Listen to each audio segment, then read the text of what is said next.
Assalomu alaykum. Hurmatli brifing ishtirokchilari.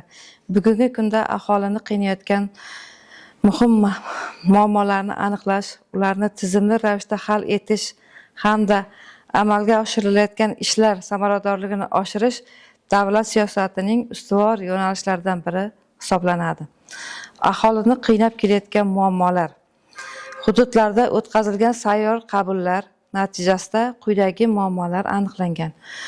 Bandlik masalasida 5 ta murojaat, ijtimoiy yordam va moddiy ko'mak masalasida 25 ta murojaat, uy-joy bilan bog'liq muammolarda 21 ta murojaat, sog'liqni saqlash xizmati sifatini oshirish bo'yicha 8 ta murojaat, ta'lim va yoshlar bandligini masalasidagi murojaatlar 5 ta, nizoli oilalar va ajrimlar bo'yicha holatlar 7 ta.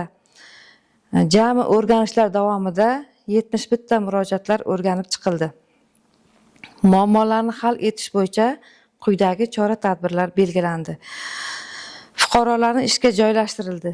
5 ta fuqaromiz bugungi kunda ishga joylashtirildi. 25 nafar xotin-qizlarimizga moddiy ko'mak ko'rsatildi. 6 nafar uy-joy masalasi bilan bog'liq masalalarimiz ijobiy hal etildi. 18 ta profilaktik suhbatlar, tushuntirish ishlari olib borildi.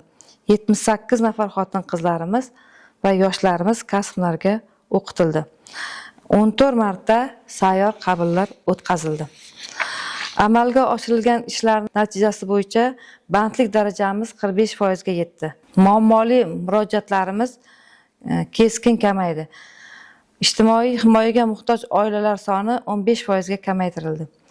Aholini davlat idoralariga ishonchini oshirish, muammolarni ijobiy hal etish darajasi 78% ni tashkil etadi. Muammo va kamchiliklarimiz bu birinchi navbatda muammolarni o'z vaqtida o'rganmasligimiz, aholi bilan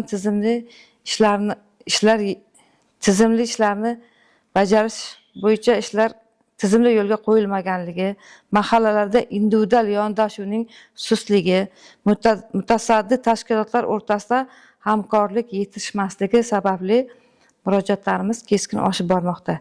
Kelgusida bunday vazifalarni oldin olish bo'yicha quyidagi vazifalar belgilab olindi. Har bir murojaat bilan individual ishlash va tizimli ishlarni kuchaytirish, mahalla yettiligi faoliyatini yanada samarali tashkil etish, bandligini ta'minlash orqali ijtimoiy muammolarni kamaytirish, xotin-qizlar va yoshlarni qo'llab-quvvatlash dasturini kengaytirish, raqamli monitoring tizimini joriy etish.